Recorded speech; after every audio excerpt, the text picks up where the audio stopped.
Buenos días a todos. Hola a todas las personas que están conectadas. Hola Vilma, hola Irene, gracias.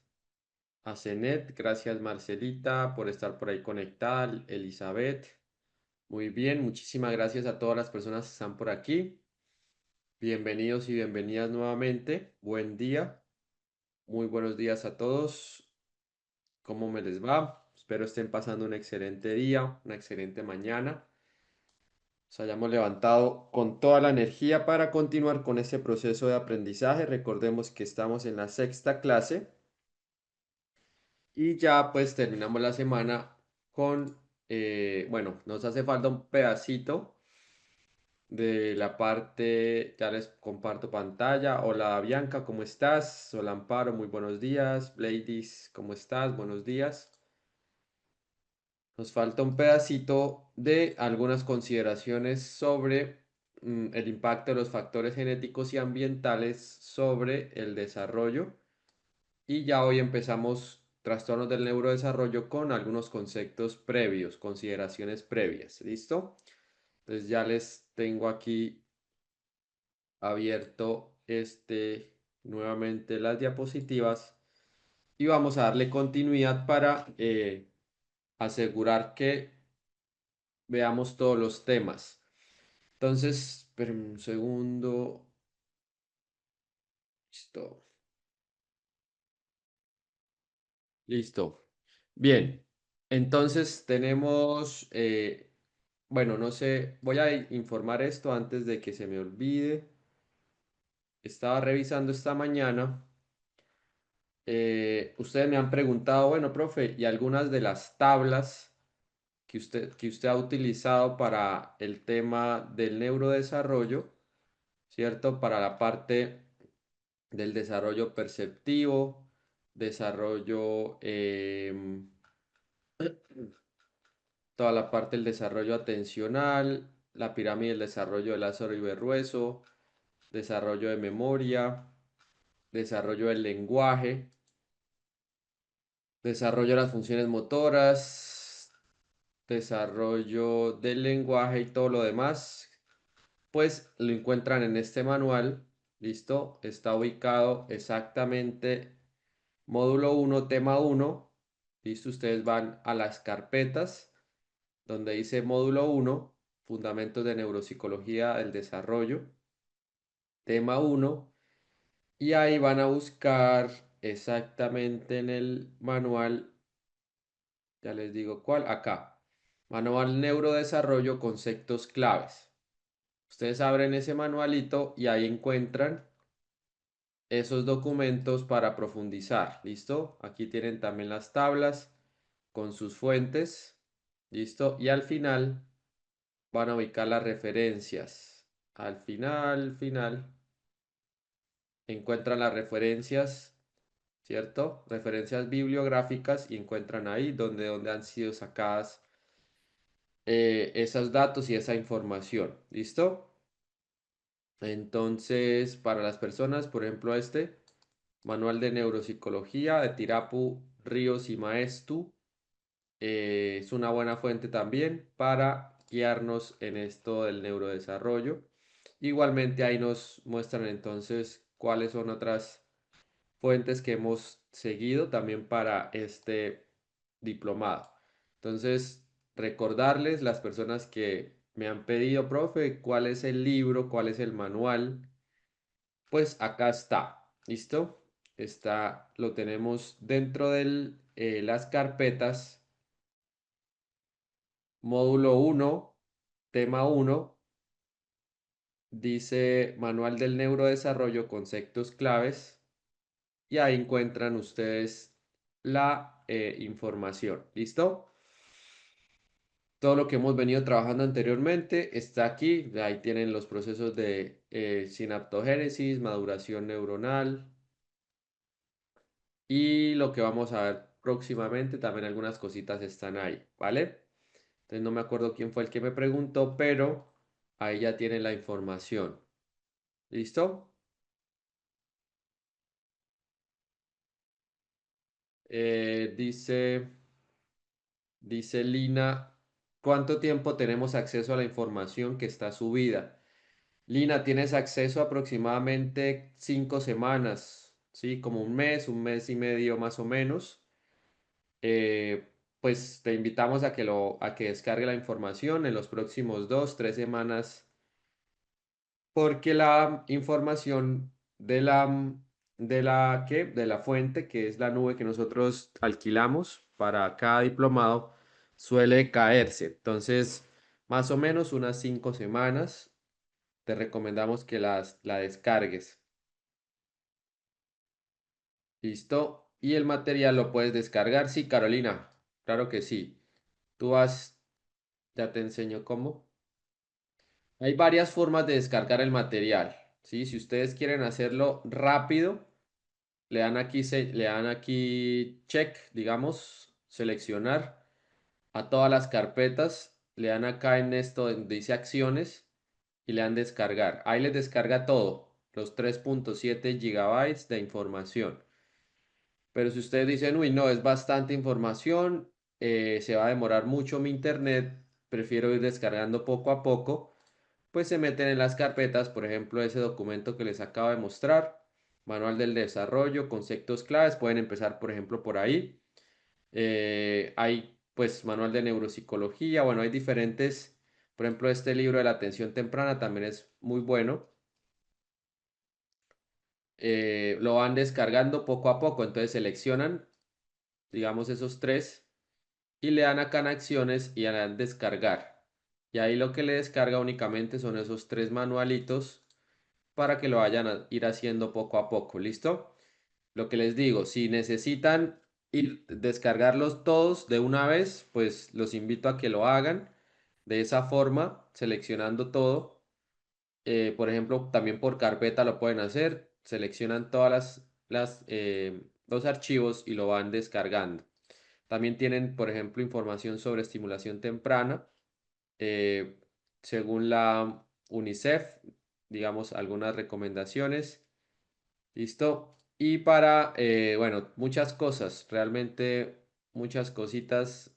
Les he cargado información. Aquí esto es un documento, un artículo de publicación sobre los diferentes trastornos del neurodesarrollo que vamos a empezar a ver a continuación. Lo pueden ir descargando de esa forma. ¿Listo? Entonces, lo pueden hacer así. Listo. Entonces, antes de avanzar a trastornos del neurodesarrollo, como les decía, e ir mirando consideraciones previas para luego ya meternos de lleno a discapacidad intelectual, vamos a ver concepto, evaluación e intervención. Así también para TDAH, trastorno del espectro autista, dislexia, discalculia. ¿Listo? Esas serían las próximas temáticas que nos quedan en los próximos días. Pero quería mostrarles alguna información reciente actualizada sobre distintas factores que influyen en trastornos del neurodesarrollo, ¿cierto? O trastornos físicos en general. Por ejemplo, bueno, esto es de toda la vida, el ácido retinoico como factor teratógeno que influye en la señal inductiva. Entonces, por ejemplo, a comienzos de la década de 1930 se observó que la deficiencia de la vitamina A, así como el exceso del consumo de vitamina A durante la gestación en animales conducía a malformaciones fetales. ¿Listo? Entonces, este descubrimiento no solamente nos habló de no solamente nos hablaba de deficiencia, ¿cierto? O sea, falta de vitamina A, sino qué pasa cuando consumimos mucha vitamina A. ¿Listo? Entonces, sí es importante tener esa información. ¿Listo? Entonces, por ejemplo, ustedes consiguen vitamina A partir de alimentos lácteos. ¿Listo? Algunos cereales, frutas y verduras también tienen vitamina A, por ejemplo, las zanahorias, creo que el brócoli tiene vitamina A, la espinaca. La espinaca, bueno, es la vitamina, realmente la espinaca y el brócoli son superalimentos que tienen muchas vitaminas, muy buenos nutrientes. En general se consume a partir de los alimentos y se observó eso, que conducía a malformaciones fetales. Entonces, por ejemplo, vemos acá estas imágenes de cómo, entonces en la imagen a la izquierda acá, el ácido retinoico activa expresión genético de un grupo de células, por ejemplo, en el cerebro, ¿sí? Encéfalo anterior, parte delantera del cerebro, para el desarrollo normal de este ratoncito. Este es un embrión de un ratón, así como otras estructuras también a lo largo, digámoslo así, del cuerpo del ratón. Pero principalmente estamos hablando del sistema nervioso, aquí en el encéfalo anterior. Aquí esto está marcado con un colorcito, eso se hizo pues a través de laboratorio, se hacen unos marcadores para identificar esa expresión genética. Y también vemos a la derecha, acá, después de la ingesta materna de una pequeña cantidad de ácido retinoico, ¿listo? La expresión genética se activa de forma ectópica en todo el encéfalo anterior, o sea, por fuera, ¿cierto? Del encéfalo anterior y genera entonces una reacción desproporcionada. Lo mismo esta imagen de la derecha. Entonces vemos el encéfalo normal de un ratón a término, ¿listo? Y tenemos a la derecha el encéfalo macroscópicamente anormal de un ratón cuya madre ingirió la misma cantidad de ácido retinoico a mediados de la gestación. Entonces el exceso también nos va a generar algunas alteraciones ahí. ¿Listo? Entonces las recomendaciones, obviamente, pues eso ya está bien definido por la parte médica y hay que seguir esa información.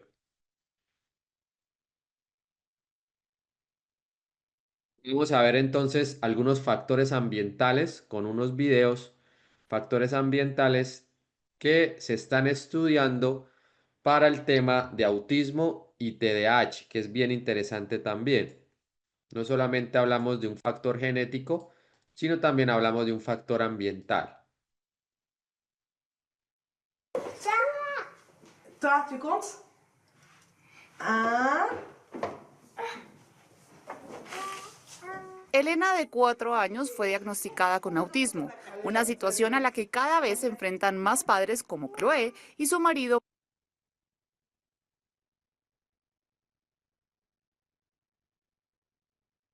¿Están escuchando bien? ¿Me confirman, por favor?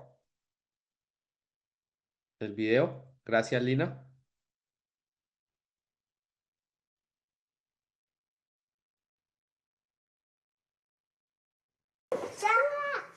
Toi, tu comptes? Un. Elena, de 4 años, fue diagnosticada con autismo, una situación a la que cada vez se enfrentan más padres como Chloé y su marido Marianne. Allez, bon appétit. Según unos pocos estudios realizados en Francia, la prevalencia del autismo en los niños se ha triplicado en 10 años. Al menos 1% de la población está afectada. Tu veux pas ça? Tu manges ça? Esta explosión estadística refleja en parte una mejor identificación del fenómeno. Entre los factores científicamente probados se encuentra la herencia, pero solo una parte de los casos puede explicarse por la presencia de un gen asociado con el autismo. C'est vrai qu'on aimerait bien.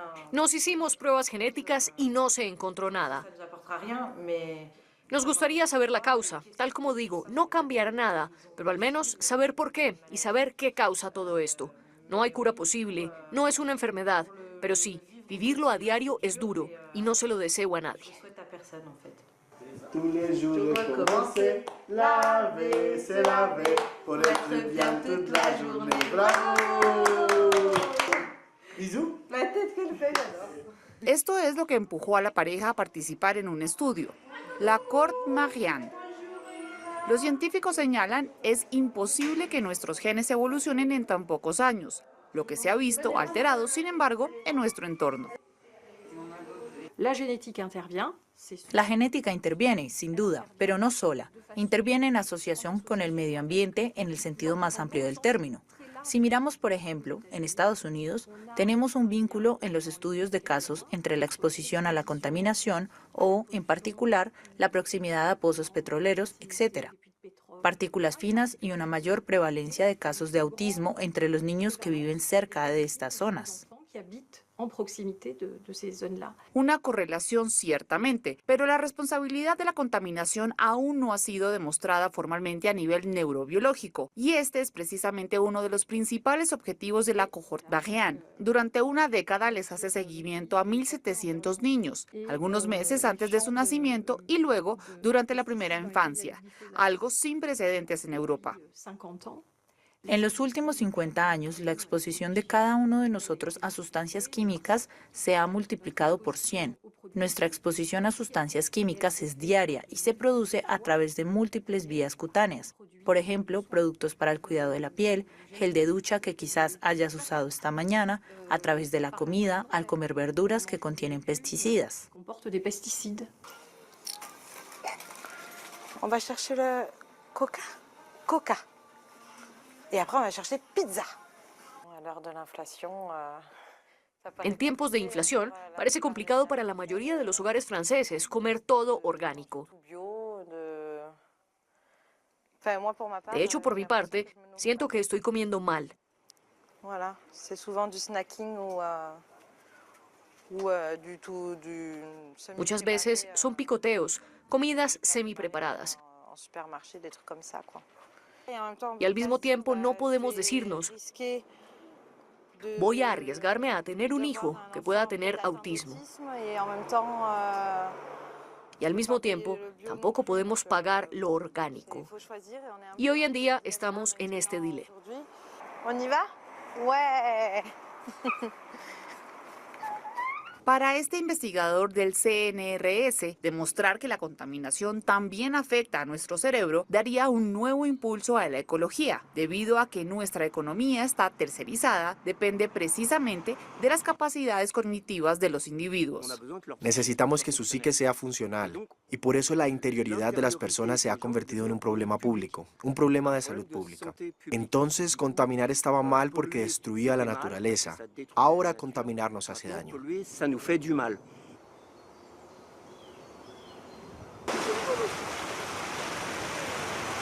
La playa revitaliza a mucha gente. C'est universel, je pense, comme besoin. Es universal, creo que como una necesidad. Son espacios que siguen siendo naturales. Chloé tuvo que renunciar a su vida profesional para poder hacerse cargo de su hija. A Elena no la apoyan lo suficiente. Este es el caso del 80% de los niños autistas en Francia, según la plataforma Autism Info Service. Los establecimientos especializados están saturados y con un salario para 5, la pareja no puede permitirse el lujo de inscribir a Elena en una estructura privada. Sin embargo, cada semana, la familia se ofrece aquí una terapia gratuita. Aquí ella puede ser ella misma. No camina por la calle porque le da miedo, pero en espacios abiertos como ese podría quedarse aquí horas. Es algo que realmente la tranquiliza. Come arena. No importa, es feliz. Eso es lo único que importa.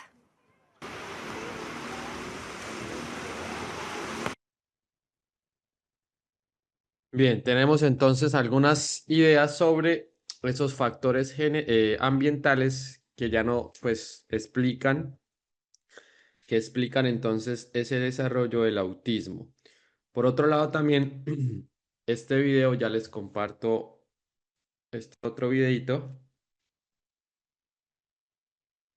También nos explica un poco de cómo la dieta de las madres puede influir en que los niños desarrollen autismo y trastorno del espectro autista.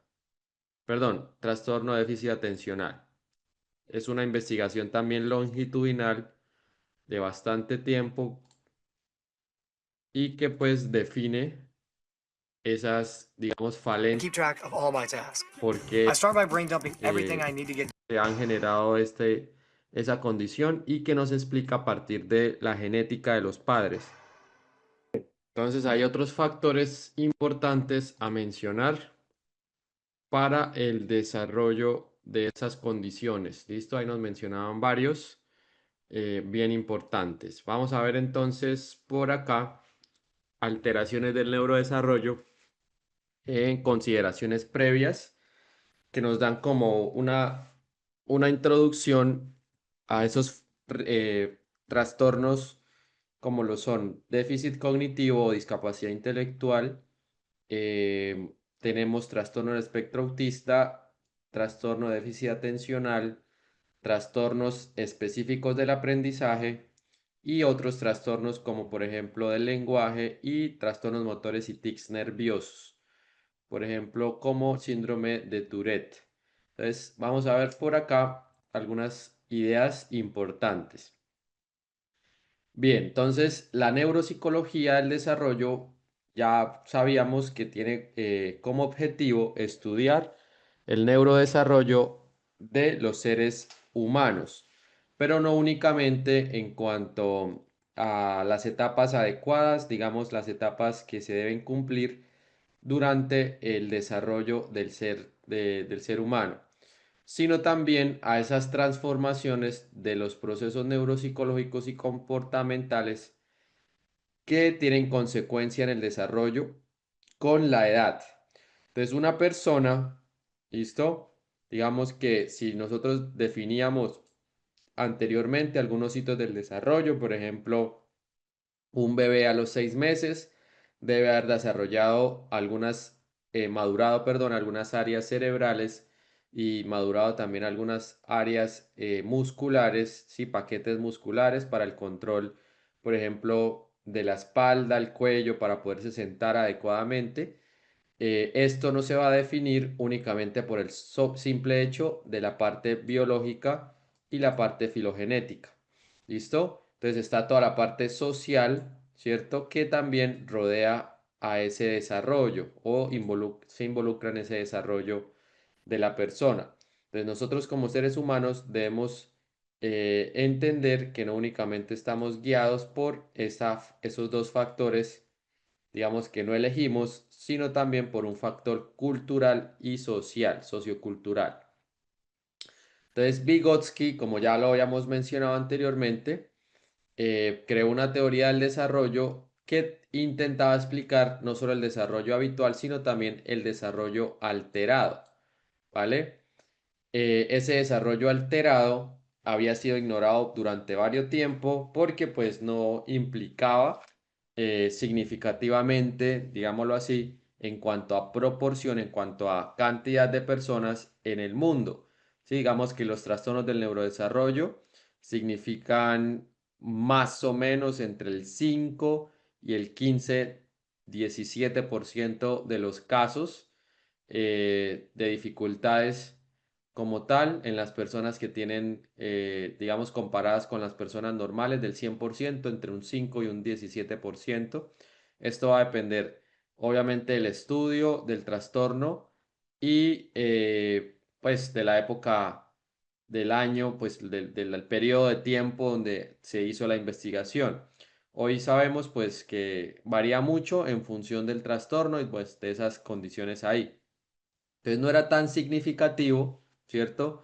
Las investigaciones, por tanto, se orientaban a definir el desarrollo humano normal. ¿Sí? Entonces, ¿cuáles son los hitos del desarrollo de la gran mayoría de personas? Y en función de eso, pues vamos a hacer investigación.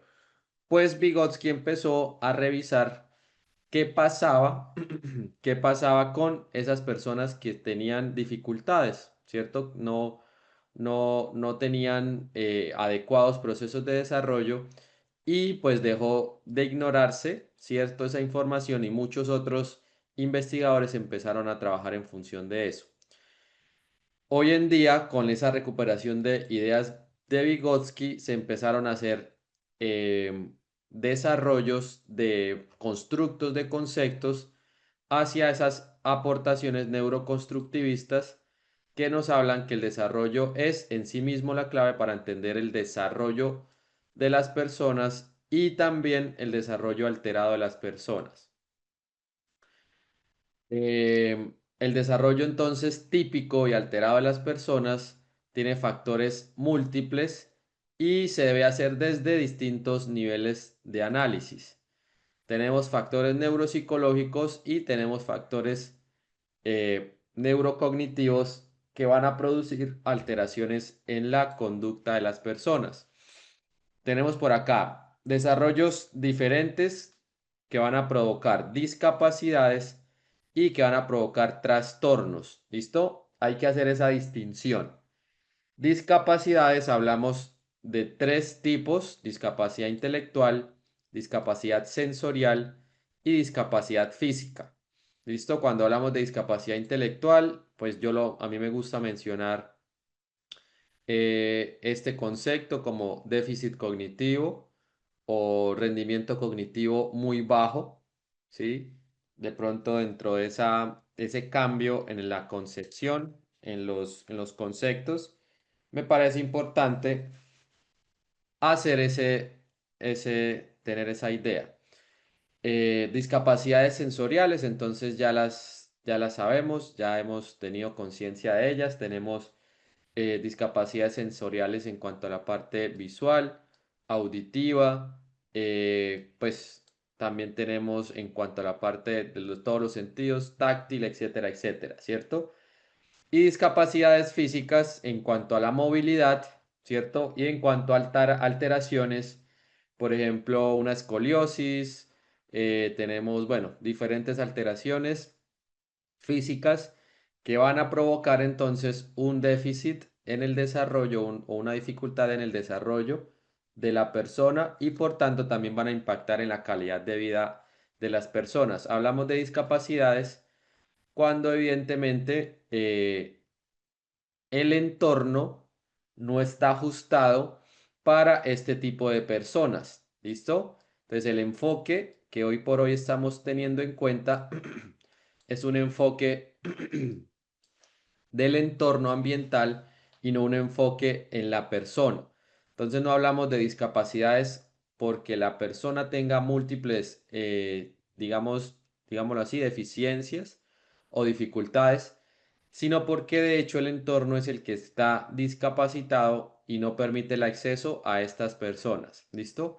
Entonces la discapacidad no está en la persona, sino en el entorno, porque hemos construido una sociedad en función de la gran mayoría, ¿cierto? Entonces, la gran mayoría tiene unas condiciones y esas minorías tienen unas otras condiciones. Entonces, todo el mundo se ha creado en función de estas personas y estas otras personitas que tienen discapacidades o trastornos, pues no se tienen tanto en cuenta, ¿vale? Entonces, claro, el acceso para la gran mayoría está totalmente cubierto, pero ¿qué pasa con estas otras personas? ¿Cierto? Donde si la gran mayoría fuesen estas personas, claramente tendríamos mayores condiciones ajustadas para estas personas. Pero pues ahí es donde estamos cambiando el paradigma y estamos cambiando desde de distintos ámbitos. Obviamente, un impacto importante es el impacto del acceso a los servicios, por ejemplo, como lo que tiene que ver con utilización de diferentes servicios y acceso a diferentes lugares, o por ejemplo, acceso a la educación, ¿cierto? Con todo el tema de inclusión y todo el tema de adaptaciones curriculares para todo tipo de personas con neurodivergencia, ¿cierto? Estamos hablando de esa neurodiversidad y por tanto debemos adaptarnos a esas formas distintas de aprender. Ya por otro lado, el trastorno, que luego vamos a ver el concepto de trastorno, que va a generar entonces una serie de conductas y síntomas, signos y síntomas que son TDA, trastorno del espectro autista, TDAH, trastorno de déficit atencional con o sin hiperactividad, y trastornos de comunicación y del lenguaje, que están definidos en el DSM-5. En este diplomado utilizamos el DSM-5 y yo sé que el DSM-5-TR ya salió, pero pues no lo utilizamos todavía realmente. Dice, los desarrollos diferentes e individuales, entonces, ¿qué características tenemos? Como consecuencias tenemos dos tipos: consecuencias conocidas que van a presentar discapacidades y consecuencias desconocidas en muchos casos que van a presentar trastornos como tal del desarrollo. ¿Por qué se hace esa distinción? Un niño cuando nace con una discapacidad, por ejemplo, física, pues evidentemente se puede identificar fácilmente. En cambio, los trastornos del neurodesarrollo muchas veces pasan por desapercibidos durante muchos años, ¿sí? Por ejemplo, una dislexia, hasta que el niño no empiece a leer y a escribir, ¿vale? Y pasen varios años de escolarización, incluso 9, 10 años de edad, no van a empezar a verse bien notorias esas dificultades. Antes se ven esas dificultades, pero pasamos, digamos, como año a año pensando que es normal, que está aprendiendo, que no pasa nada, que no hay que exagerar, etcétera, etcétera. Pero cuando llega al bachillerato, estas dificultades del desarrollo pues van a, digamos, dificultar más o profundizar más esos retrasos en procesos de aprendizaje. ¿Listo? Entonces tenemos que los trastornos del desarrollo, ¿cierto? Y las discapacidades van a estar presentes durante todo el ciclo vital. Entonces no son cosas que pasan, ¿listo? No son cosas que, digamos, que nosotros podemos curar, que nosotros podemos eh, con medicación, con algunas terapias. Obviamente eso no es así, ¿listo? Entonces van a estar presentes durante todo el ciclo de vida. Entonces una persona que tiene dislexia va a tener dislexia siempre, independientemente de si se hace terapia o si se estuvo muy pendiente del niño durante todo su proceso de formación. Entonces, ¿qué pasa? Aprende a vivir con la condición, ¿vale? Pero como es una condición, no se va a curar, ¿listo? Eso hay que tenerlo muy presente. Y eso pasa con todo, con el TEA, con el trastorno de déficit atencional y con trastornos de la comunicación. Ustedes me hacían una pregunta, recuerdo que por ahí yo anoté, he estado leyendo y realmente no he encontrado un estudio que valide esa información. ¿Listo? Que me hablaban que si el TEA se eliminaba, ¿cierto? Se curaba, entre comillas, por un cambio o una modificación en la alimentación. Entonces, la verdad es que no he encontrado personas que tengan trastorno del espectro autista cambien el consumo de alimentos y se elimine el trastorno. ¿Listo? No he encontrado estudios serios. Sí he encontrado videitos, sí he encontrado por ahí información en la web, pero estudios formales, serios, que tengan evidencia científica, no he encontrado. ¿Listo? Voy a seguir buscando estos días a ver si les encuentro esa información. Creo que fue Giorgio, bueno, no me acuerdo quién fue el que preguntó sobre esa información. Esas dificultades van a provocar una desadaptación. ¿Listo?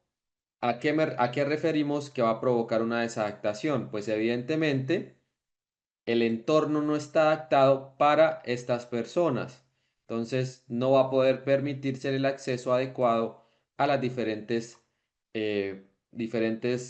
estructuras de la organización social, ya sea la parte de los juegos, ¿cierto? Los servicios, la educación, etcétera, etcétera, ¿cierto? Si hoy por hoy incluso personas zurdas, ¿cierto? Personas que tienen la facultad de escribir, de pues utilizar sus miembros, sus extremidades izquierdas, a veces tienen dificultades para acceder a algunas cosas, mucho más para personas con trastornos y discapacidades, ¿sí? Estamos cambiando, sí, eso lo sabemos, estamos cambiando en esta situación, pero sabemos que podemos hacer muchas cosas más por estas personas, ¿sí?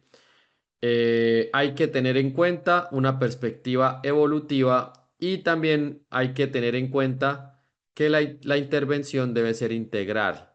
¿Listo? Hay que tener una intervención integrada e integral. Entonces, esto lo vamos a ver después cuando veamos cada uno de los trastornos.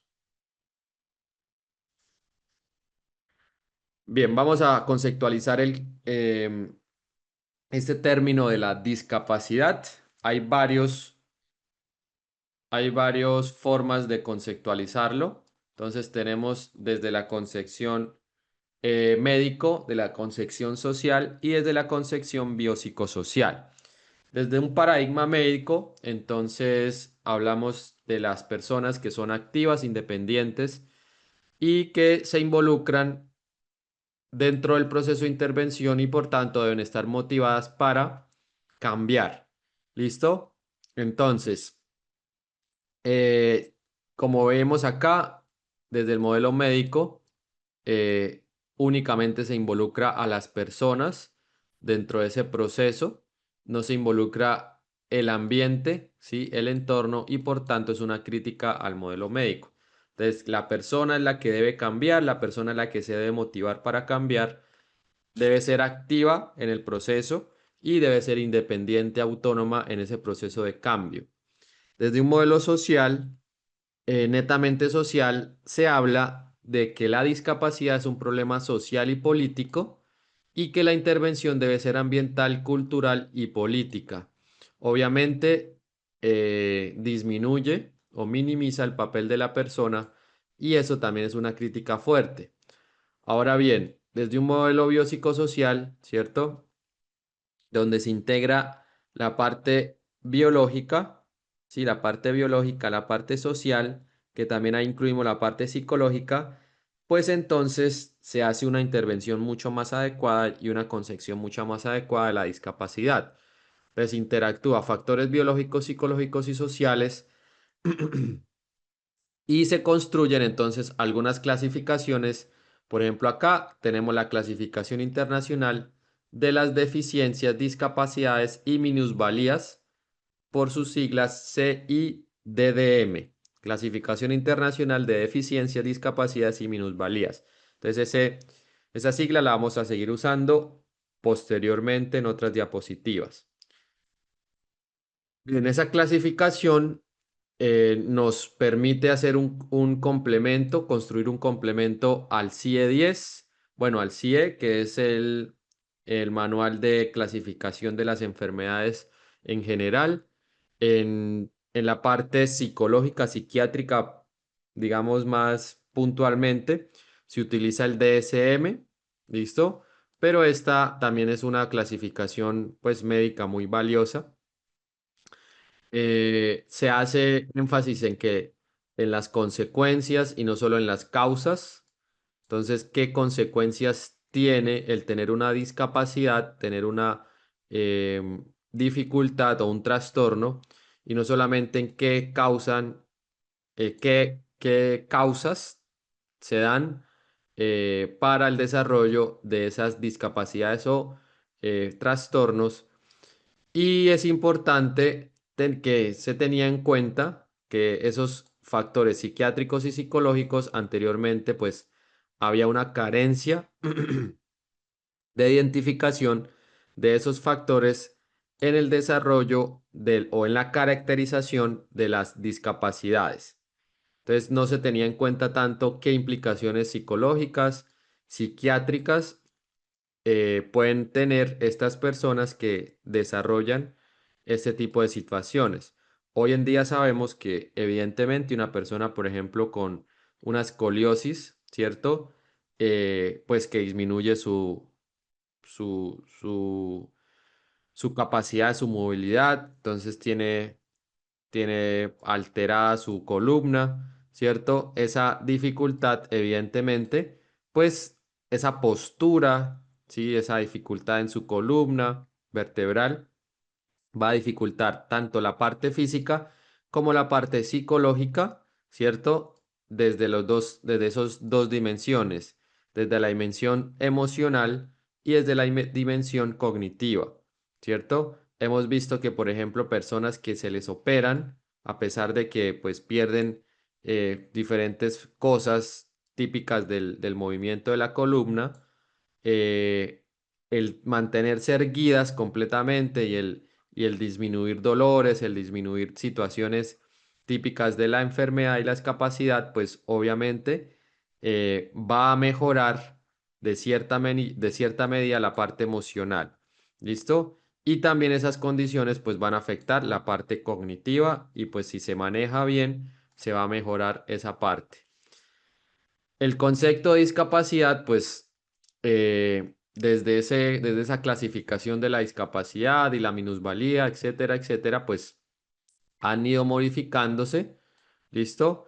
Hasta hoy en día tener una clasificación internacional del funcionamiento de la discapacidad y la salud. O sea, antes se hablaba de la discapacidad, la minusvalía, hoy en día se habla del funcionamiento, la discapacidad y la salud, ¿sí? Hoy en día se hace una clasificación diferente, se habla de la CIF, antes se tenía únicamente pensado, entonces dentro del funcionamiento, el mal funcionamiento de las discapacidades, hoy en día se hacen otras concepciones al respecto. Entonces, se trabaja desde la universalidad en la validez de los criterios utilizados en la clasificación. Se trabaja entonces desde la interacción de diferentes ámbitos, ¿cierto? Entonces, por ejemplo, que la enfermedad es una situación intrínseca que produce entonces anomalías en funciones o estructuras, que entonces esas deficiencias interactúan con deficiencias en el mundo. Entonces hay una interacción de deficiencias en el mundo a partir de esa falta de apoyo que se le da a estas personas y que esas discapacidades entonces van a dificultar el navegar por el mundo y hay unas desventajas sociales que son consecuencias o dobles dificultades ahí. Por un lado, pues está la minusvalía, ¿cierto? La dificultad, pero hay desventajas sociales, dobles desventajas, ¿sí? O sea, tiene la dificultad, tiene el déficit cognitivo, tiene, por ejemplo, la dificultad en la movilidad y adicionalmente la sociedad le impone, por decirlo así, situaciones que no le hacen crecer físicamente, emocionalmente. Bien, entonces dentro de esas concepciones de discapacidad tenemos que, desde la parte de la condición de salud, que se concibe como trastorno, enfermedad, ¿cierto? Interactúan varias cosas. El tema de la participación, pues importantísimo, ¿cierto? A estas personas pues se les dificulta participar en diferentes roles sociales. Eh, También entonces influyen en esas actividades de la vida diaria factores contextuales, factores ambientales y factores personales que hay que tener en cuenta para la intervención de estas personas. Entonces, la discapacidad se va a referir a déficit, limitaciones en la actividad y las restricciones en la participación. ¿Listo? Entonces, a ese término le llamábamos un término paraguas, ¿cierto? Es un término que pues ahí como que soportaba alguna condición, pero que no era suficiente para identificar todas las condiciones alrededor de la discapacidad. Hoy en día, pues hablamos de diversidad funcional, ¿sí? No solamente de esa discapacidad. Em, entonces, no hablamos de deficiencia, sino de diversidad en las condiciones de la persona. ¿Por qué no se habla únicamente de discapacidad, sino de diversidad funcional? Porque la discapacidad causa marginación y causa injusticias, o bueno, causaba, ¿cierto? Veíamos que habían injusticias, causa marginación, entonces se crean grupos alternos, ¿cierto? Para trabajar con estas personas. De hecho, hoy en día tenemos, por ejemplo, y lo hablo porque estoy en el sector educativo, profes que prefieren o, bueno, digamos que tienen una concepción de que es mejor que estas personas, por ejemplo, en discapacidad intelectual, tengan un trabajo independiente en un colegio o en una institución diseñada para únicamente ellos. Obviamente esto es marginarlos, ¿cierto? Es enviarlos a un espacio en donde no está la inclusión, ¿sí? Y entonces, claro, ellos, esas instituciones pueden estar creadas especialmente para estas personas. Sin embargo, si nosotros no hacemos una inclusión adecuada, pues estas personas cuando salgan al rol de social, trabajo, padre de familia, pues no están ajustados a la sociedad como tal, ¿cierto? Se van a sentir básicamente marginados, ¿sí? Em, También se habla de que, pues, una persona con alguna diversidad funcional, pues, se habla de que es otra forma de ser y de hacer las cosas. Entonces, obviamente es un ser humano y vive, siente y se desarrolla de manera independiente y obviamente hace cosas de manera distinta, ¿cierto? Porque estamos hablando de diversidad y no permite justificar dotar de recursos o la necesidad de atención especializada. Entonces nosotros, cuando hablábamos de discapacidad, entonces no se justificaba los recursos o la necesidad de atención especializada en estas personas. Entonces, la discapacidad es diferente el enfoque, ¿cierto? Que se tenía anteriormente al enfoque que se tiene hoy en día de diversidad funcional. ¿Listo? Entonces son dos cosas diferentes y que hoy por hoy tenemos más en cuenta esta concepción. De ahí entonces nace diversidad funcional, obviamente nace la neurodivergencia, la neurodiversidad, ¿sí? Ya para la parte más eh, neuropsicológica o neurológica como tal. Ahora bien, para los trastornos del neurodesarrollo, pues ha mutado, ¿cierto? Los conceptos y hemos llegado a la concepción que tenemos hoy en día del DSM-5 como una organización, digamos, de los trastornos ubicados en un grupo, en un capítulo específico. Antes se hacían algunas distinciones, teníamos trastornos del autismo y otros trastornos del desarrollo, del cálculo y del lenguaje, ¿cierto? Se hacían distintas eh, agrupaciones, pero hoy en día en el DSM-5 los trastornos del neurodesarrollo están ubicados en un solo capítulo y pues están bien definidos para su identificación, para su diagnóstico. Entonces, ¿qué entendemos por trastorno? ¿Listo?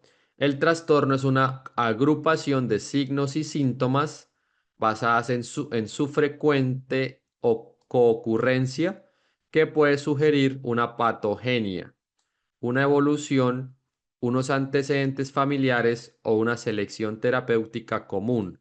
Entonces, el trastorno me permite ubicar cuál es la génesis de la patología, ¿sí? Entonces, si es genético, si es ambiental, un curso evolutivo, entonces se puede suponer algunas cosas a partir del trastorno, se hace un seguimiento y se tiene unas ideas del curso evolutivo de la situación, unos antecedentes familiares. Entonces, muchas veces los trastornos del neurodesarrollo pues son genéticos y se ha construido una base genética bien interesante ahí para poder configurar bien ese concepto genético de antecedentes genéticos familiares y una selección terapéutica común, ¿cierto? O sea, se hace toda una trazabilidad desde la génesis del trastorno hasta la inclusión de estrategias terapéuticas,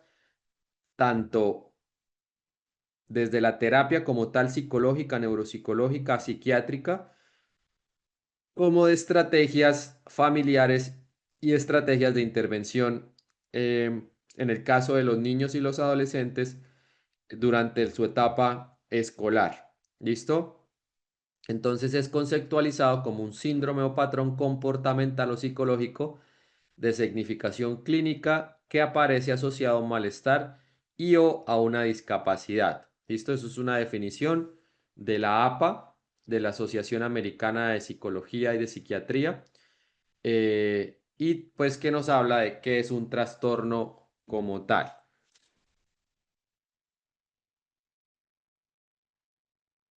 Entonces, esos trastornos del neurodesarrollo van a producir deficiencias en el funcionamiento, por lo que un trastorno y discapacidad van a conllevar necesidades similares.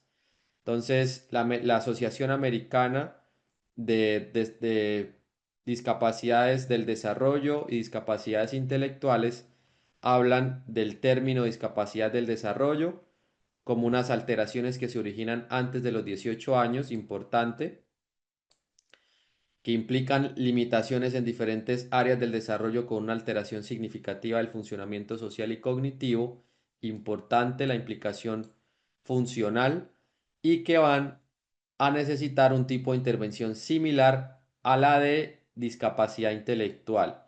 Entonces, observemos que hay unos criterios de identificación muy claros en cuanto a edad. Esto ha cambiado un poquito.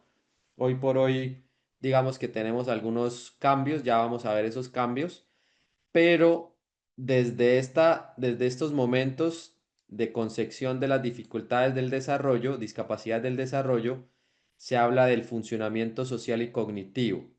¿Listo? Muchas veces acuden a la oficina cuando yo pues atiendo pacientes, madres de familia con sus hijos, me hablan de algunas situaciones, ¿sí?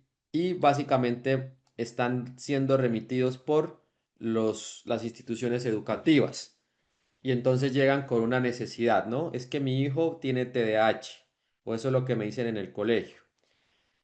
Cuando yo empiezo a profundizar, observo que no hay una alteración en el funcionamiento social, cognitivo, familiar del niño.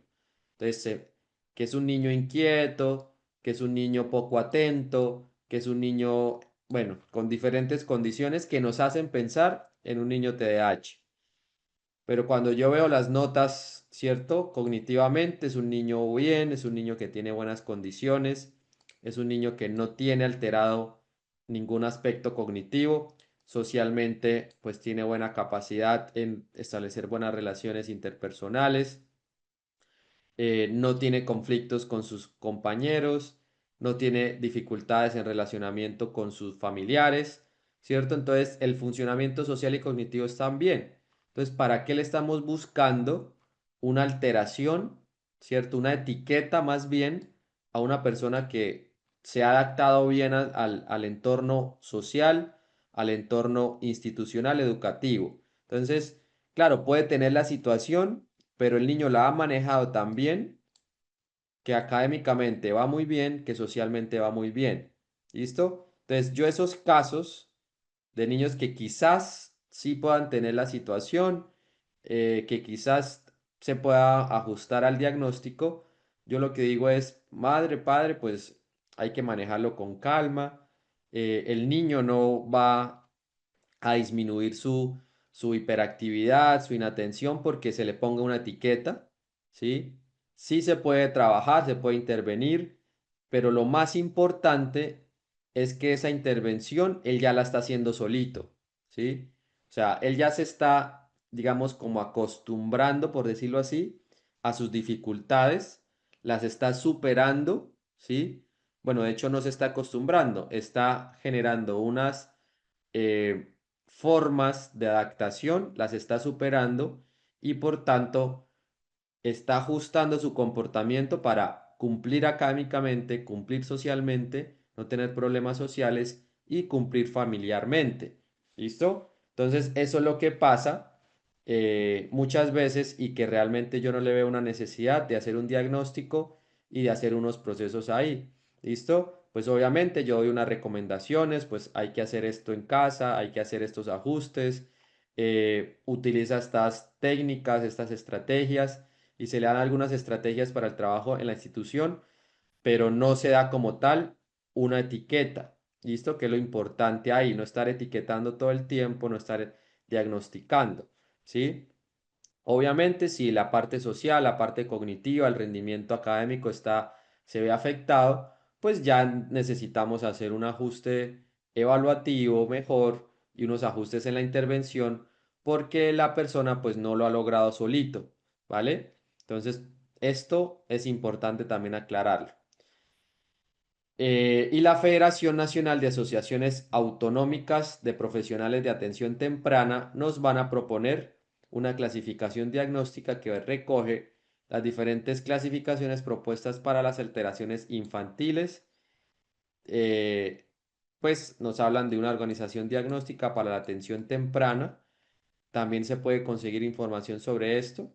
Hay manuales, de hecho yo tengo un manualito ahí de intervención y diagnóstico temprano y estimulación temprana. Bien, dentro de la teoría ignatista, ¿vale? Nos hablan pues que los trastornos del neurodesarrollo son netamente genéticos, ¿cierto? Y vamos a ver algunas condiciones ahí. Organización modular innata del cerebro que está presente desde los inicios de la vida. ¿Eso qué nos habla de organización modular? Que hay diferentes eh, procesos cognitivos, hay diferentes procesos cognitivos soportados por módulos cerebrales. ¿Listo? Y esos módulos cerebrales van a ser producto de esas preespecificaciones innatas, es decir, los genes que van a dar lugar a esos módulos o esa organización modular. Eso básicamente organizado por una arquitectura cognitiva y una arquitectura biológica estructural. ¿Listo? Entonces, esos módulos van a, digamos, en el ejercicio de un trastorno del neurodesarrollo, van a estar alterados y por tanto van a producir dificultades del neurodesarrollo. Entonces, esa es como la asociación que se hace, o sea, como que los genes están mal, por tanto la arquitectura cognitiva se va a empezar a venir abajo, por decirlo así, a tener algunos baches, algunas faltas en el desarrollo, dificultades en el desarrollo, y por tanto los módulos encargados de soportar esa parte cognitiva, pues van a estar deteriorados o van a estar pues mal configurados. Entonces, esos módulos son encargados del procesamiento de estímulos específicos, van a tener o van a contar con un sustrato neuronal localizado y específico y operan independientemente sin interactuar con otros procesos cognitivos. Pues ya vamos a ir avanzando, no estoy diciendo que eso sea lo que se configura hoy en día, pero sí debemos entender esas teorías. Entonces, como les adelantaba, los trastornos del neurodesarrollo son producto de módulos dañados y las personas normotípicas son personas que no tienen módulos dañados, ¿listo? Pero que tienen una misma organización modular, ¿vale? O sea, la organización siempre va a ser modular. Entonces, un gen dañado va a provocar un módulo dañado específico que va a producir un déficit específico. Parece muy lógico, ¿cierto? Como que hoy tiene lógica, hay un gen dañado, produce un mal módulo en el cerebro, como el cerebro sustenta los procesos cognitivos, pues básicamente vamos a tener un déficit específico. Pero pues no funciona tan así, ¿no?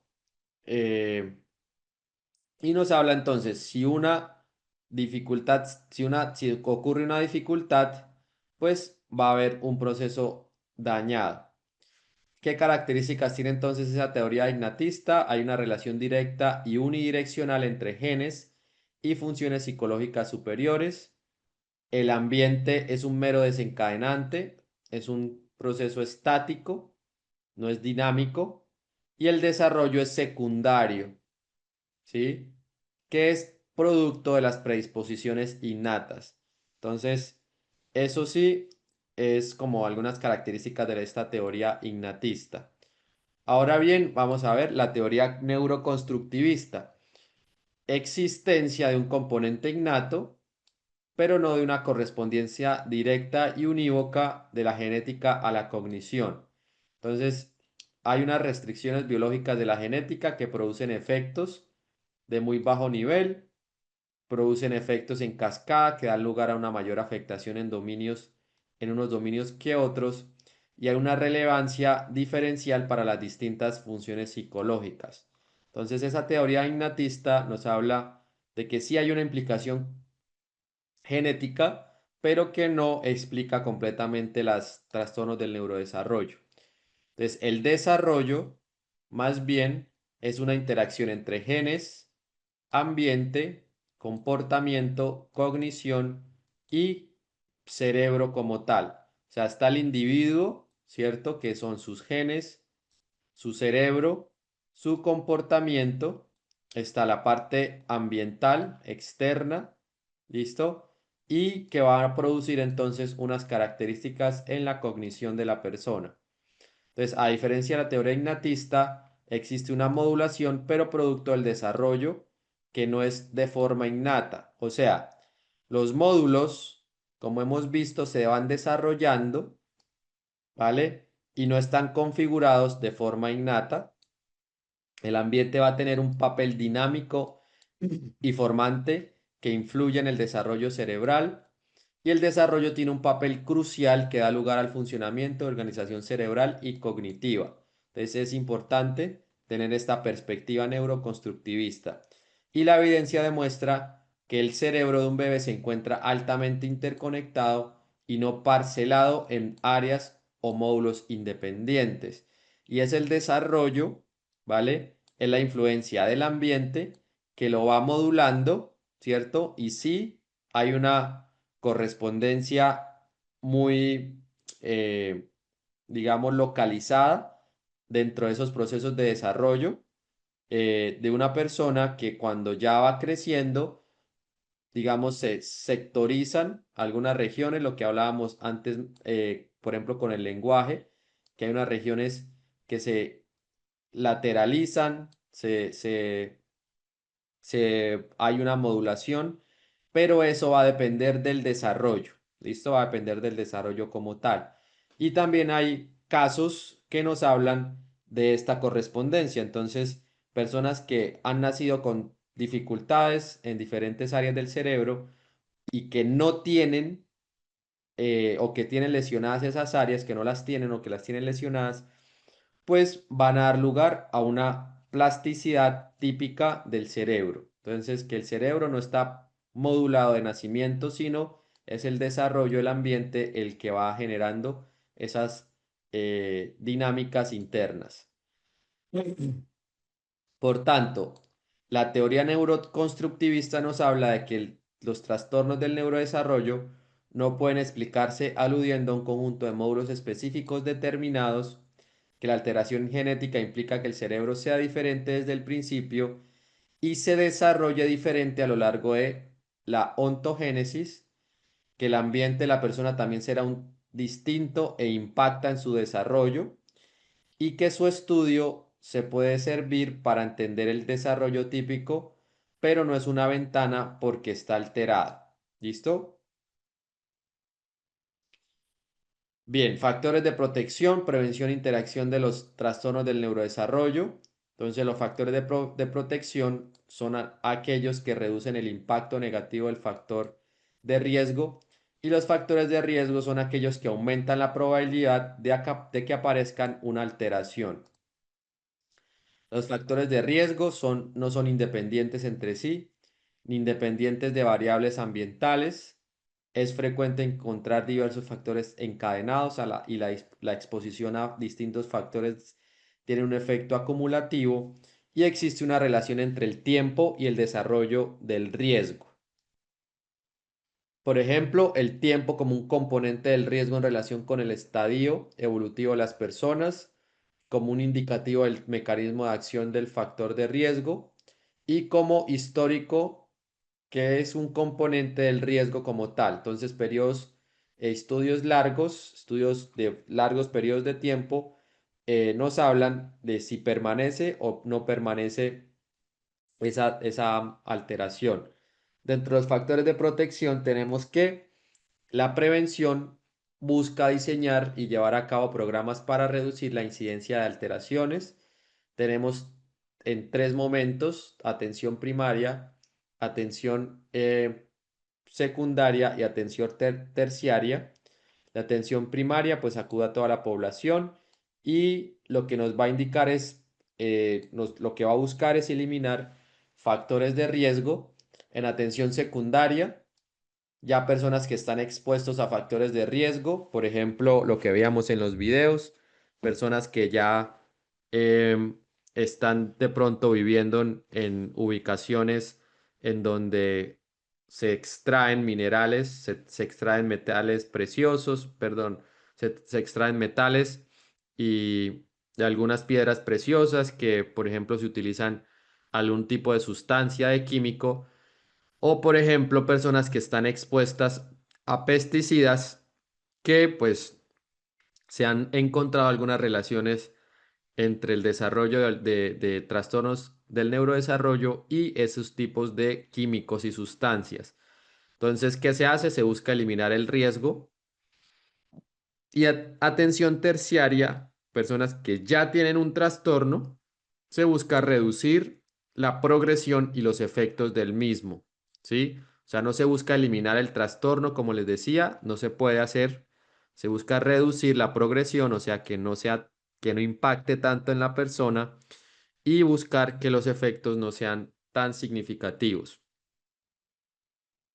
Obviamente pueden aparecer obstáculos en la detección temprana de estas situaciones, por ejemplo, personas en población que está expuesta a factores de riesgo, pues evidentemente si viven ahí es porque no tienen dónde más vivir, y si consumen esos alimentos es porque no tienen la posibilidad de consumir otros alimentos, pero pues se buscan implementar políticas públicas para eliminar, por ejemplo, el uso de ciertas sustancias, ¿sí? Recordemos, por ejemplo, que hace muchos años atrás se utilizaban el asbesto para construir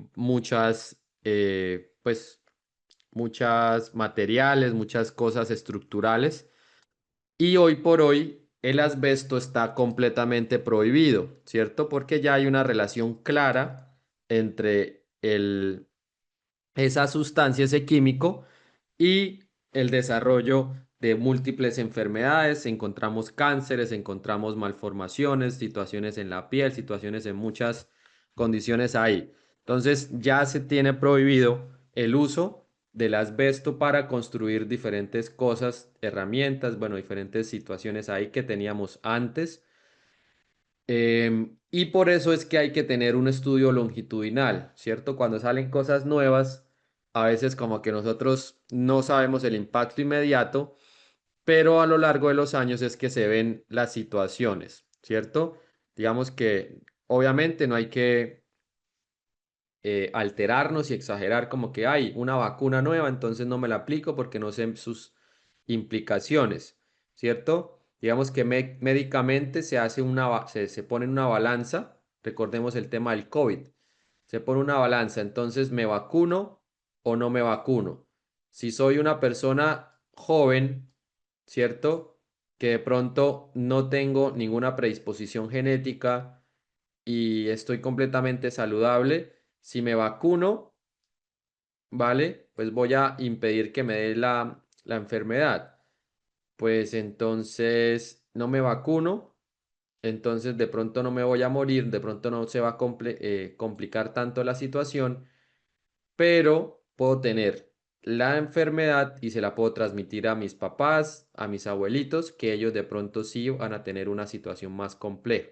Entonces se pone una balanza, ¿cierto?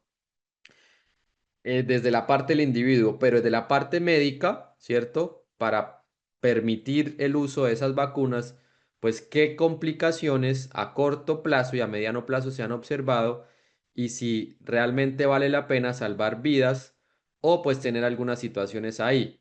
¿Listo? Entonces, hoy en día, pues hemos visto algunas situaciones a partir de estas vacunas, pero que obviamente dentro de esa balanza, digamos que es más las cosas positivas o son más las cosas positivas que las cosas negativas ahí. Entonces siempre debemos tener en cuenta que nada es inocuo, ¿cierto? Cualquier cosa que consumamos, cualquier cosa que nos mediquen, ¿sí? Cualquier medicina va a implicar algo en nuestro organismo. ¿Listo?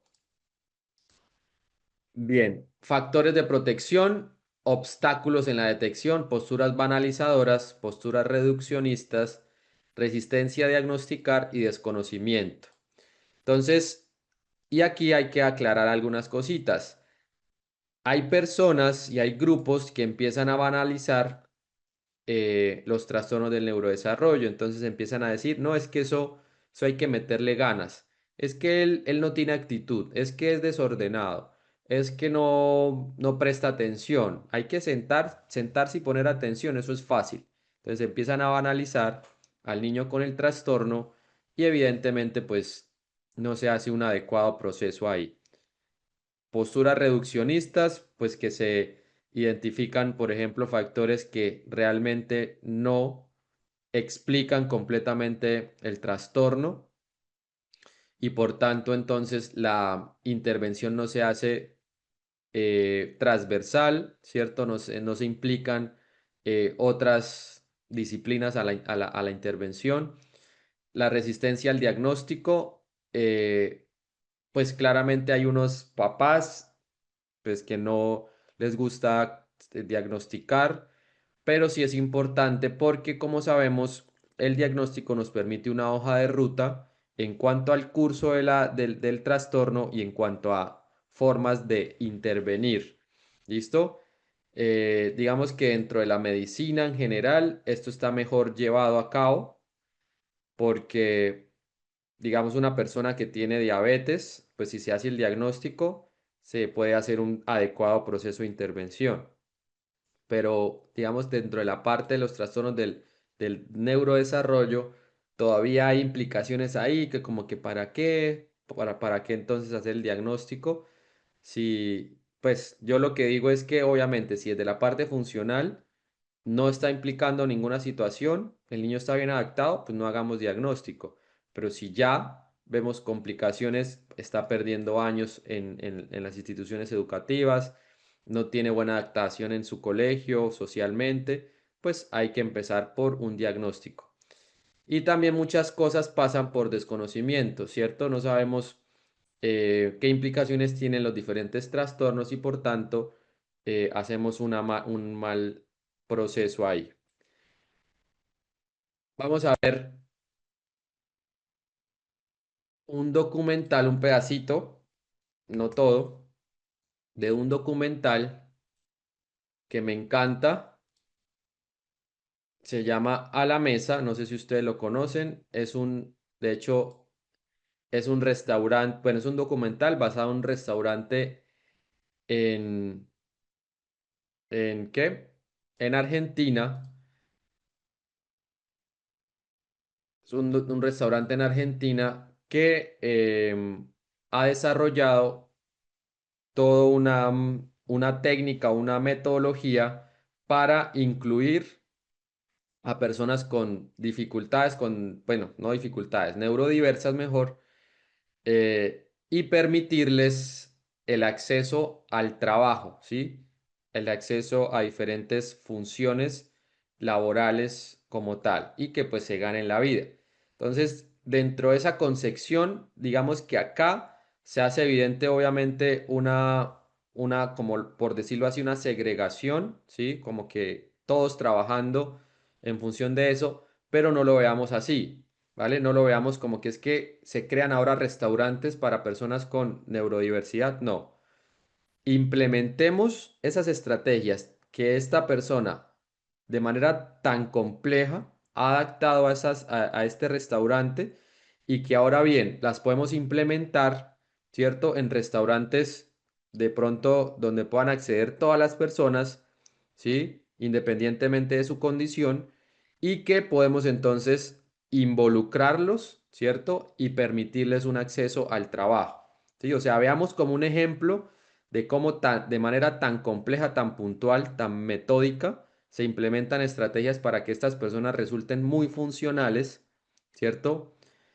Ahora bien, implementémoslas en todos los espacios para que entonces no solamente puedan trabajar en este restaurante, o sea, los mandamos para Argentina a trabajar en A la Mesa, no, o creamos alamesas en diferentes países, no, implementemos protocolos dentro de empresas para permitir el acceso.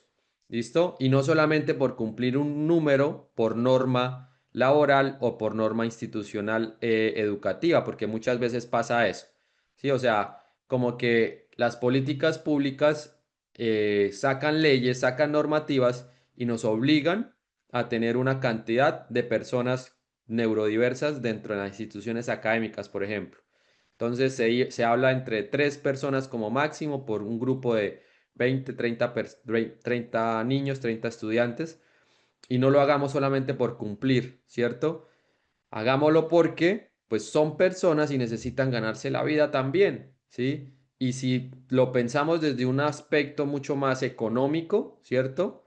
Y mucho más neoliberal, por decirlo así, pensamos de que son personas que pueden también hacer parte de esa estructura laboral y esa estructura económica, ¿sí? Entonces pensemos también que pueden también trabajar y pueden ganarse la vida como tal. Entonces me parece muy bonito y por tanto vamos a verlo por acá. Les voy a quitar subtítulos, eso está en español y los invito a que pues veamos un pedacito de este documental. Eso me parece muy bonito y muy interesante y con eso quisiera pues cerrar el video. El tema del empoderamiento de estas personas, ¿no? Independientemente si tenga un éxito, si no tenga éxito, porque pues es bastante complejo y si uno se pone a analizar 2 años preparando a las personas, preparando el restaurante, un restaurante muy bonito que sirve comida gourmet, no es comida rápida, no es, sí, es comida muy bien preparada, muy rica, muy vistosa, sí, y además pues que seguramente costó muchísimo dinero haberse preparado para eso. Entonces, independientemente de si los números cuadran, más que eso, de pronto el restaurante me parece interesante ver que se implican a personas, ¿cierto? Y se empoderan a personas y que seguramente muchos empezarán a pensar, bueno, yo puedo, ¿por qué no crear mi propio restaurante? Yo puedo ir a trabajar a otro lugar, ¿cierto? Otra cadena de restaurantes, porque ya tengo la experiencia, ya sé hacer estas y estas cosas porque lo aprendí en un restaurante y lo aprendí pues en un sitio que sirve cosas deliciosas también.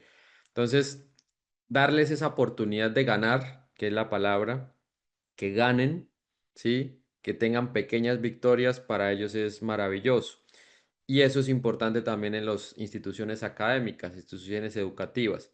Permitirle a todos los niños ganar, independientemente de su condición, que ganen, eso los va a motivar, los va a hacer sentir bien y les va a permitir avanzar en ese sentido.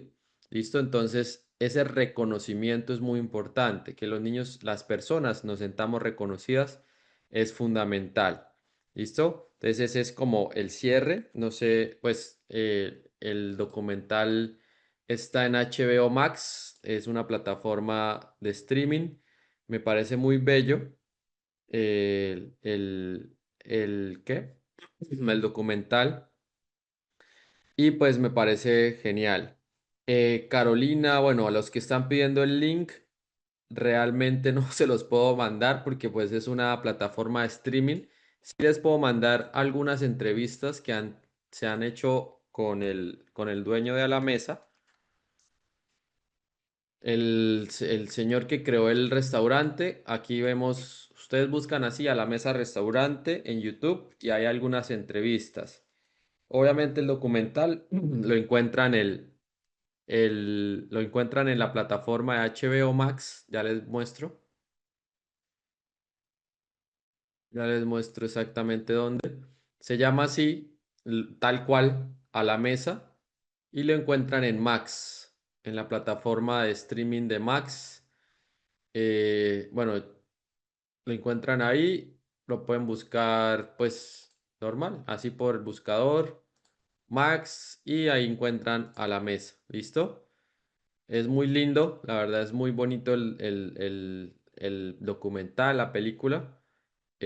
pero más allá de eso, pues yo no sabía que existía, yo sí sabía que existía el restaurante. Había, de hecho, en estas clases lo que yo traía eran entrevistas. Por ejemplo, acá le hacen una entrevista al creador del restaurante, pero no sé cómo encontré el documental en la plataforma de Max y pues ahora les traigo ese pedazo del video que realmente es bien, bien bonito y muy motivador, ¿no? Y nos genera concientización en este tipo de situaciones. O sea, son seres humanos que sienten, que sufren y que obviamente no es todo malo. También pues pueden tener victorias, pueden tener reconocimientos y éxito. Y pues si les permitimos ese momento de sentirse bien, pues vamos a favorecerles mucho en su vida y vamos a permitirles su adaptación, ¿sí? Y es uno de los miedos, pues a él lo decía en el principio, en el documental, el creador, pues es papá de una niña con un trastorno del neurodesarrollo, generalizado el neurodesarrollo, y decía que qué va a hacer de su hija cuando ya estuviese adulta, ¿no?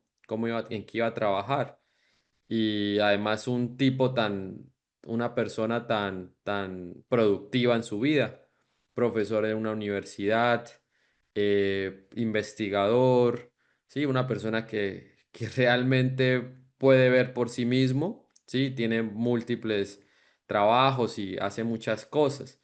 Entonces, el verse tan productivo en su vida y por otro lado tener a su hija, obviamente su amor, su gran amor, verla con dificultades y en un mundo que quizás no ha sido adaptado para estas personas, pues pensó, dijo, no me voy a quedar con esto, vamos a crear un potencial, ¿sí? E inspirar, sobre todo eso, inspirar a otras personas a que se puede conseguir, se pueden hacer cosas bien hechas, ¿sí? Se pueden hacer cosas bonitas, de alto rendimiento, alta cocina, bueno, independientemente, pero pues involucrando a estas personas, ¿listo? Entonces, gracias por mirar el documental. Vamos a avanzar rápidamente por acá para revisar algunos factores importantes. Bien, factores de protección, obviamente la atención temprana. La atención temprana es un factor que va a prevenir situaciones de riesgo posteriores, sobre todo en población infantil de 0 a 6 años con trastorno o riesgo de tener un trastorno, ¿cierto? Por ejemplo, hoy en día podemos hacernos diferentes tipos de estudios genéticos. Sé que pues algunos son costosos, sé que algunos pues no podemos costearnos ese tipo de análisis genéticos, pero los que sí podamos hacerlo es recomendado, ¿no? Si de pronto o incluso si dentro de nuestra familia tenemos algunas condiciones de base, entonces alguna situación, por ejemplo, de síndrome de Down, un TDAH, sí, un trastorno del espectro autista en algún familiar, pues sí es importante empezar, independientemente de si mi hijo lo tiene o no, empezar a hacer intervención temprana, atención temprana en ese nuevo niño. El libro de atención temprana lo pueden encontrar también disponible, yo se los mostré en un pedacito al inicio de la clase. Eh, ya les comparto. Aquí en el Fundamentos. Aquí en Fundamentos, en el tema 1 está el libro blanco de la atención temprana. Es un libro bien interesante donde bueno, no me carga, pero lo van a encontrar ahí, ¿listo? Encuentran y ese librito es este que está acá, este que señalamos aquí en esta parte de la diapositiva. Y como objetivo principal en la atención temprana es dar respuesta lo más pronto posible a necesidades transitorias o permanentes de los niños, potenciar el desarrollo y el bienestar de los mismos y posibilitar su integración en el medio familiar, escolar y social. ¿Listo? Obviamente eso se hace mediante un equipo interdisciplinar con una intervención transdisciplinar.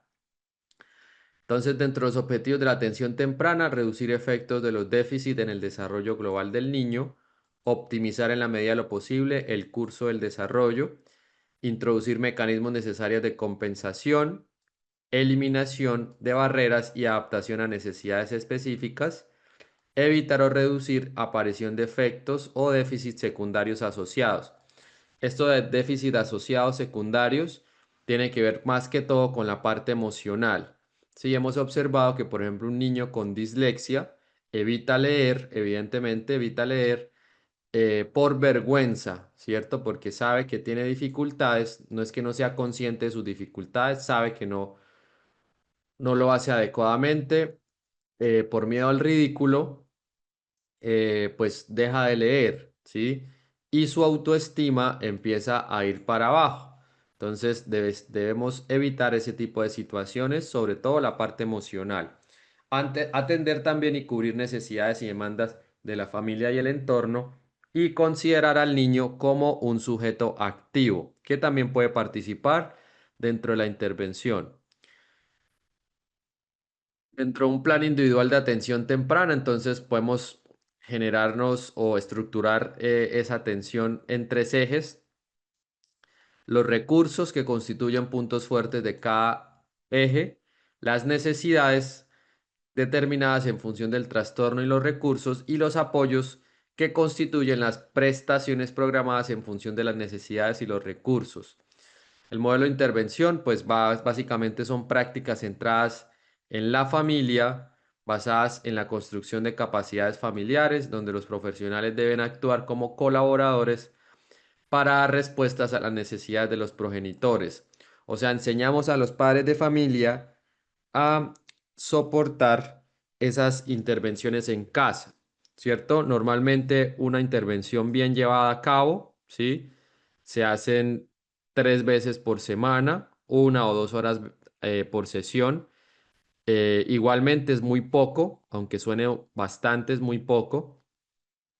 Sin embargo, pues lo que hacemos es capacitar a los padres de familia para que hagan, ¿cierto? Suplan esas necesidades en casa.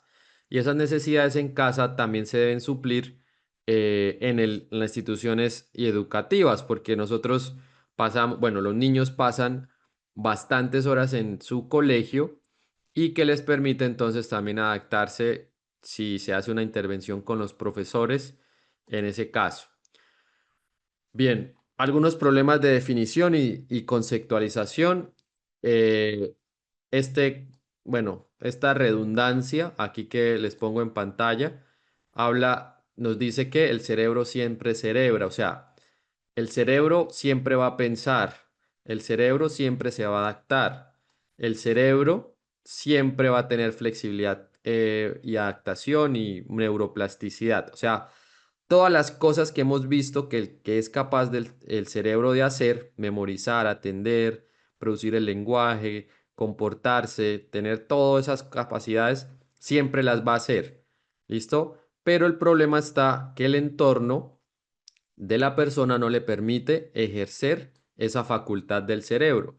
Entonces se necesitan desarrollar estrategias y herramientas para responder a las demandas, y estas siempre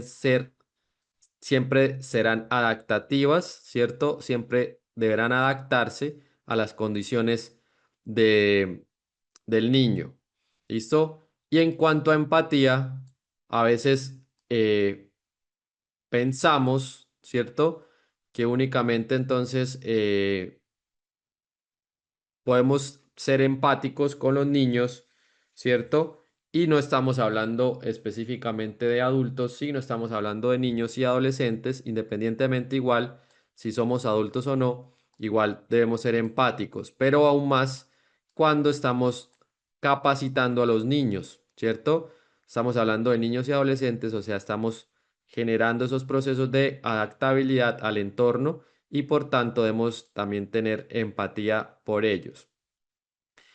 Bien, dentro de los problemas de definición y conceptualización, entonces a veces tenemos que hacemos un abordaje neuropsicológico aparte o un abordaje del neurodesarrollo aparte.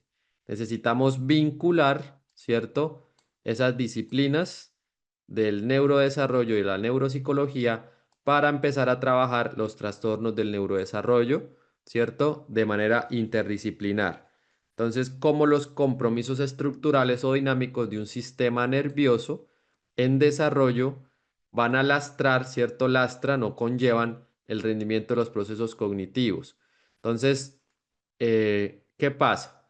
Si no se hace un abordaje interdisciplinar, los niños van a tener dificultades, ¿cierto? Y van a tener retraso en procesos cognitivos. Entonces, por ejemplo, una persona que tenga dificultades atencionales, llega a su bachillerato con problemas en matemáticas y en lectura. Y no es porque tenga dificultades específicas en la lectura y en matemática, o sea, no tiene ni dislexia ni discalculia. Es que tiene retraso en procesos, ¿sí? Van a lastrar con unos rendimientos cognitivos bajos y eso va a depender obviamente de su dificultad atencional. Entonces, si hacemos una adecuada intervención en el momento, pues los niños van a suplir sus necesidades a tiempo. ¿Listo? Y esto, el tema de las patologías, vamos a verlo y a cerrar con esta información. A veces pensamos que una patología va a tener una metodología 1, una patología 2 va a tener una metodología 2, una patología 3 va a tener una metodología 3 y así sucesivamente. Es decir, que todo es lineal, ¿cierto? Que si tengo una configuración, esa configuración me va a permitir hacer una intervención como tal. Pero esa no es la realidad. La realidad es que una patología va a tener una necesidad B, una necesidad H, y esa misma necesidad va a ser compartida por la patología 3, y así va a haber una complejidad dentro de las patologías, ¿cierto? Dentro de los trastornos.